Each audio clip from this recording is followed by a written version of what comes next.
안녕하세요.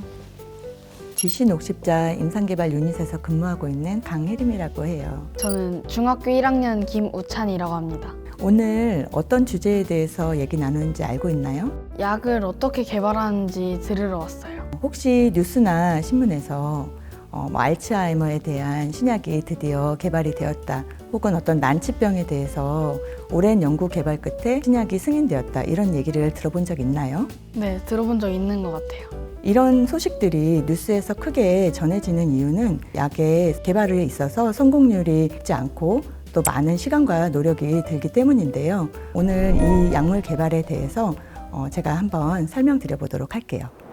신약이라는 게 어떤 의미인지 알고 있나요? 새로 나온 신상약?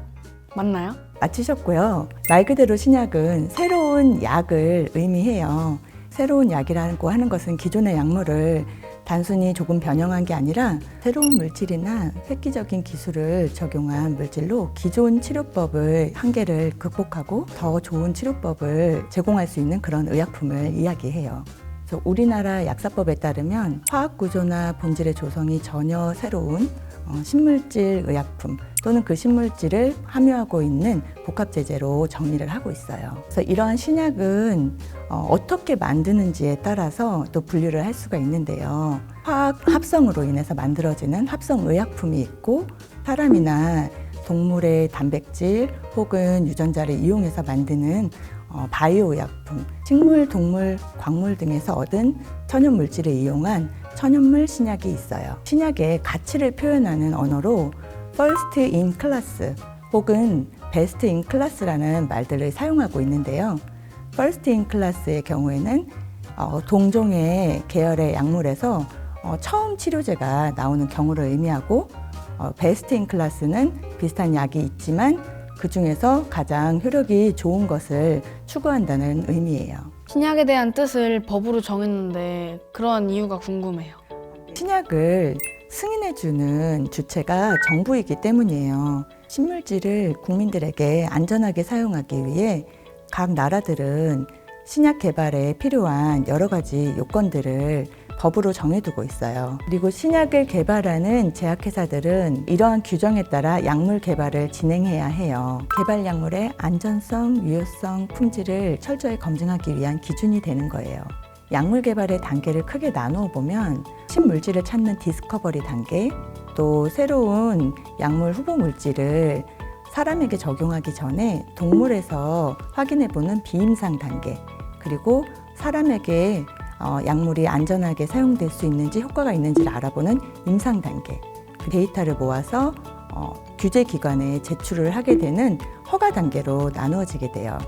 제약회사 입장에서는 이렇게 신물질을 개발하고 그 물질의 안전성, 유효성, 품질을 확인하기 위한 수많은 자료 제출이 필요하죠. 그래서 그 부분을 준비하기 위해 긴 시간이 필요하게 됩니다.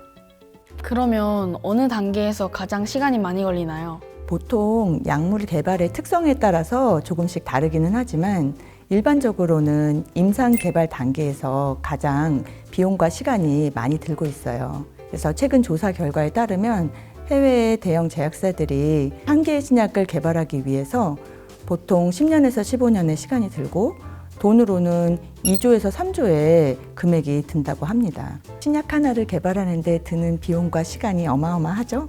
네, 진짜 어마어마하네요. 그런데 이 중에 70% 정도가 바로 임상 개발에 투입되는 비용과 시간이라고 해요. 저도 임상시험을 기획하고 실행하는 그런 업무를 하고 있어서 늘 그런 규모를 체감하는데요.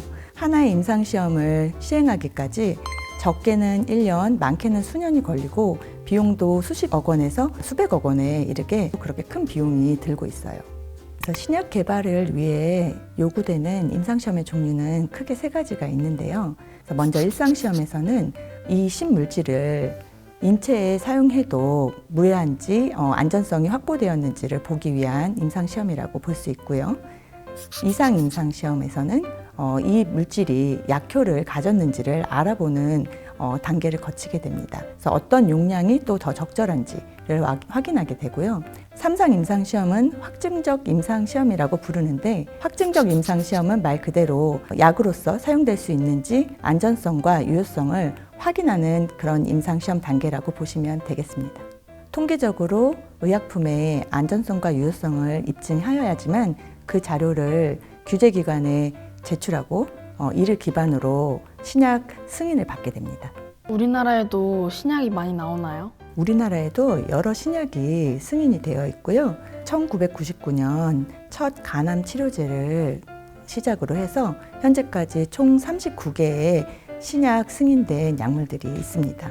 항암제, 당뇨병 치료제, 백신 등 다양한 치료 영역에서 신약들이 개발되었고 이들 중 일부는 미국의 FDA에도 허가 승인을 받아서 승인이 된 사례가 있어요.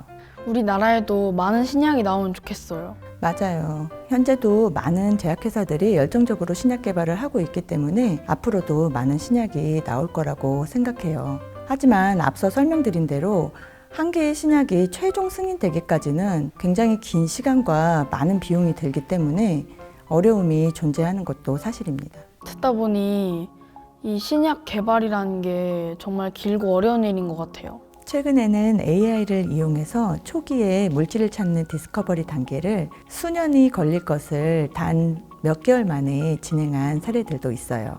AI는 방대한 데이터를 이용해서 여러 타겟 질환들을 알아내기도 하고 임상시험의 결과를 예측하기도 하는 등 많은 역할을 하고 있습니다.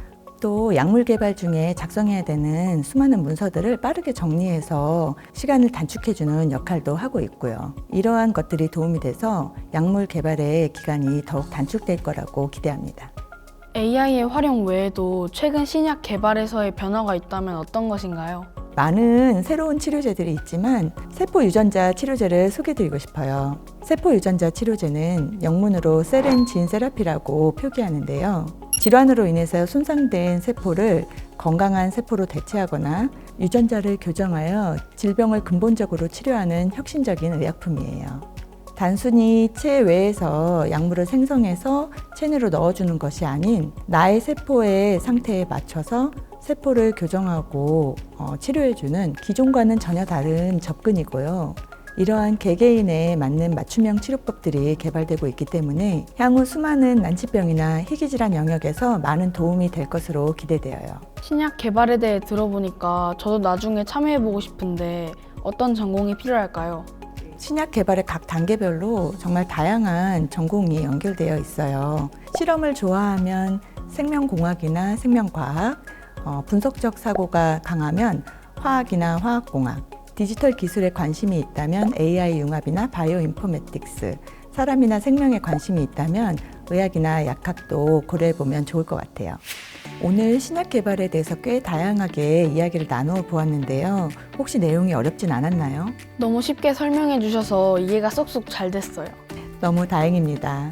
우리 우창군처럼 많은 학생들이 신약 개발에 관심을 기울여주고 이를 기반으로 신약 개발 전문가들이 많이 배출된다면 머지않아 대한민국이 제약 강국이 될 날이 올 거라 기대합니다. 자신 있죠? 네, 자신 있습니다. 좋습니다. 제가 늘 응원하고 있을게요. 화이팅! 화이팅!